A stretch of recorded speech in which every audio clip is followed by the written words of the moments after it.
So it's cold season down here in Florida, and that usually means I sound like a discount soldier 76, and I feel like I should be on a life support machine. But if we look past that, I still can't help myself but make a video for something this fucking crazy. I was just sitting in my bed dying, like you do when you have the cold, looking through Twitter, just trying to have some fun.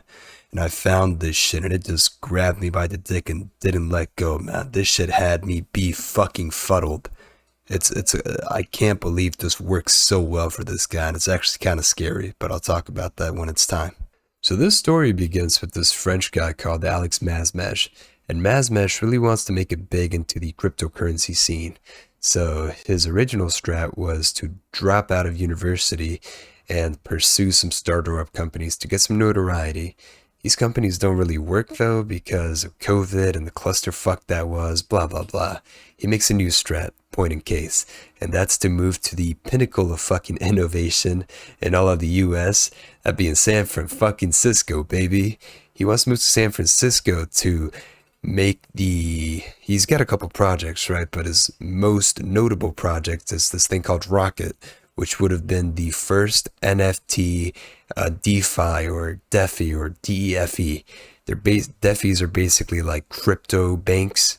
They don't really track your money, so it's all kryptonized, This is the whole thing with crypto. But they'd be a crypto bank for NFT specifically. Alex has one fucking problem though. He is bum broke. How is he gonna move to fucking San Francisco if he's got no cash? In comes the subject matter of this video in the first place. Alex basically created a personalized token that goes by $Alex. I'm going to call that Alex Coin for short.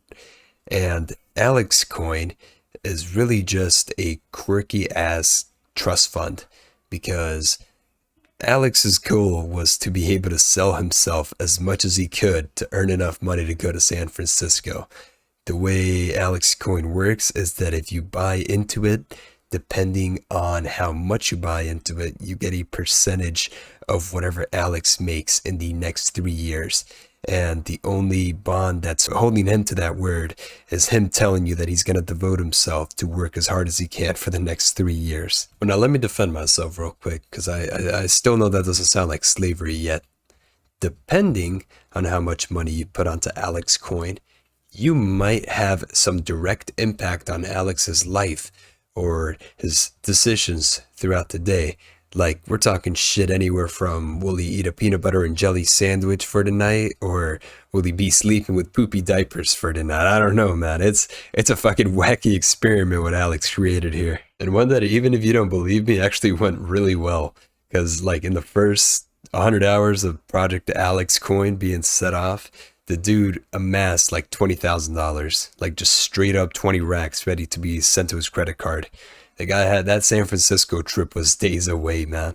Honestly, like when I read through this, I was really, really fucking begging to God to have him earn like $10 million so he could just walk away with it. Because this is like a trust fund. This is no different than GoFundMe. He could have done a GoFundMe scam had he gotten 10 million. And I'm very sure he probably would have done that.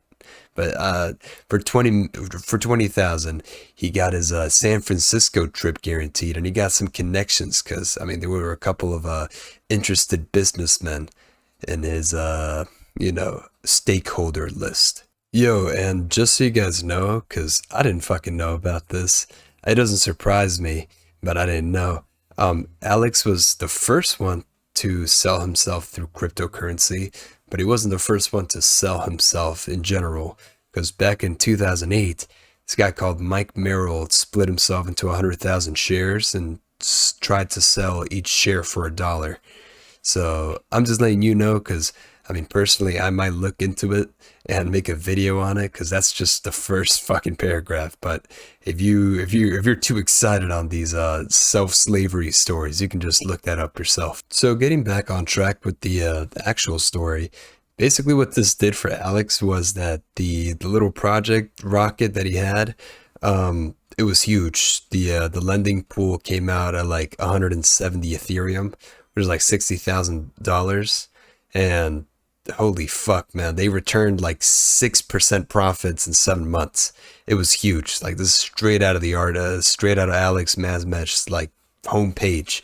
They, I think Rocket's at like $7 million in value. It's insane. It fucking worked wonders for this dude.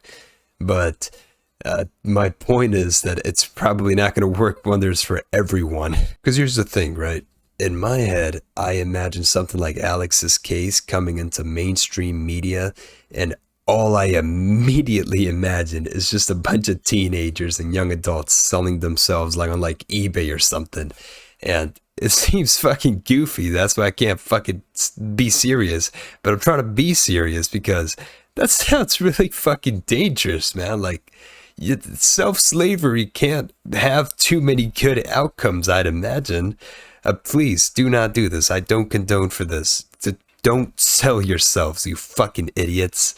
Because in my head, I'm thinking there's obviously going to be people who would take it to the extreme, hypothetically, if, in this scenario, and say, like, here's a document, and this is not no longer a trust fund. This is real fucking deal. If you send me money, you can control me. People can make people do some weird shit that could leave them scarred for some easy money, man. I don't know how I feel about that. Luckily for us, Alex really didn't go into much traction outside of the crypto world, so that all saved us from doomsday, thankfully. But I mean, as always, we are an incredible debt to the cryptocurrency community for coming up with some banger ideas such as NFTs, which completely devalue and destroy the entire idea of art. And now self fucking slavery, baby. Woohoo! Yeah! Even though it wasn't actually originated from crypto because people were already selling themselves beforehand. Yeah!